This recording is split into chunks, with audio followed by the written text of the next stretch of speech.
Hey everybody, I hope that you're doing well. My name is Jeremy. I'm the pastor at Woodridge. Wanted to give you just a thought for the middle of the week as we look ahead towards Sunday when we get together and we worship the Lord. Continuing our series on hostage to the devil. I know that you want to be there. We begin worship at 10:50. Consider yourself invited.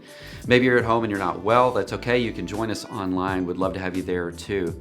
But for now, I just want to give you a thought. As I was working through the 119th Psalm, I ran across this verse. In verse 37, it says, "Turn my eyes from looking at worthless things and give me life in your ways." Well, that really got me to scratching my head about what are some worthless things that we might have in our world. And after a little bit of digging, I found that articles have actually been written about this. I'm going to share a few things with you. Here's one, and this one goes back a little bit. It's called the remote control headband. That was actually a thing.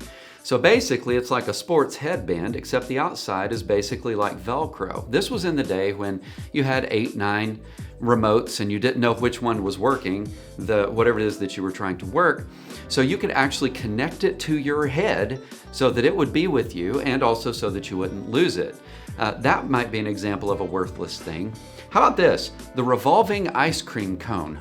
All you have to do is to hold this cone in your hand and push the button, and it actually rotates the ice cream for you so that you don't have to worry about whether or not the ice cream is melting on the other side. That might be an example of a worthless thing. Also, it might be an example of how lazy we've gotten too.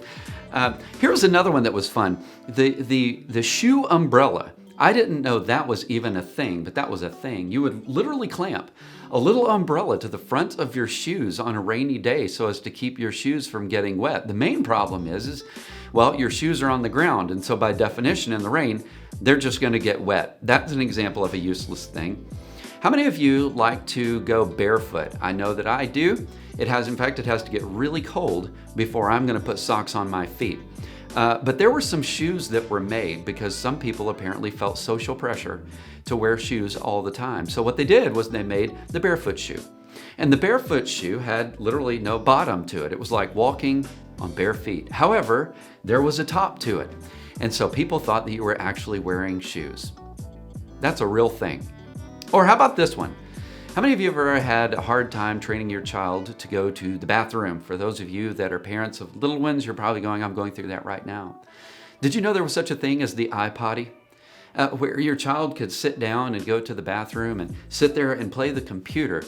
Some parents thought that was a great way to incentivize their kid to go to the bathroom, even train their kid. What they found out is that it aided their addiction to tablets and so forth. That's the iPotty. I know some of you are going to go get one right now. In Psalm 119:37, remember what it says, "Turn my eyes from looking at worthless things and give me life in your ways." So what are some worthless things that we really do look at? Well, I don't think that the psalmist is thinking about Facebook or Twitter or YouTube. I think the psalmist is thinking about TikTok. No, I'm kidding. I don't think he's necessarily thinking about any of these things, because worthless things, at least in Scripture, are the kinds of things that lead us away from God. And that can honestly vary from person to person. What do you fix your gaze to that leads you away from God? I can't answer that question for you, but what I can say is we all struggle with it. So in the Psalms often speak of worthless idols, for example, in Psalm 31:6 or Psalm 97:7, but almost anything can become worthless if it distracts us from things that are really important. So what I'm asking you to do in the middle of this week is to consider those things that are spiritually to you the same thing as the revolving ice cream cone or the shoe umbrella. What, spiritually speaking, are those things in your life? And then to pray this psalm, because we don't typically pray like this. Turn my eyes from looking at worthless things and to give me life in your ways. Maybe pray specifically about something that just needs to go and ask the Lord to take it from you. Well, there are a lot of things that we can have that are worthless. I want to end with this. Sometimes we have worthless thoughts. Sometimes we have worthless activities. An example of worthless thoughts, sometimes our thoughts about God are really worthless. Sometimes our thoughts about ourselves are really worthless.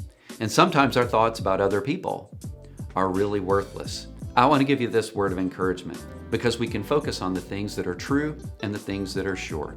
Because what we know in Scripture is it says to love the Lord your God and to love your neighbor as yourself. That's turning to something that is beneficial, that is good, worth fixing our gaze upon, and it takes us away from the worthless things that we're directing our mind to, the way that it makes us see God, the way that it makes us see ourselves, and the way that it makes us see other people. I think this is something worth thinking about. How about you? I hope that you have a great week, and again, my friends, I hope to see you at Woodridge this Sunday. God bless.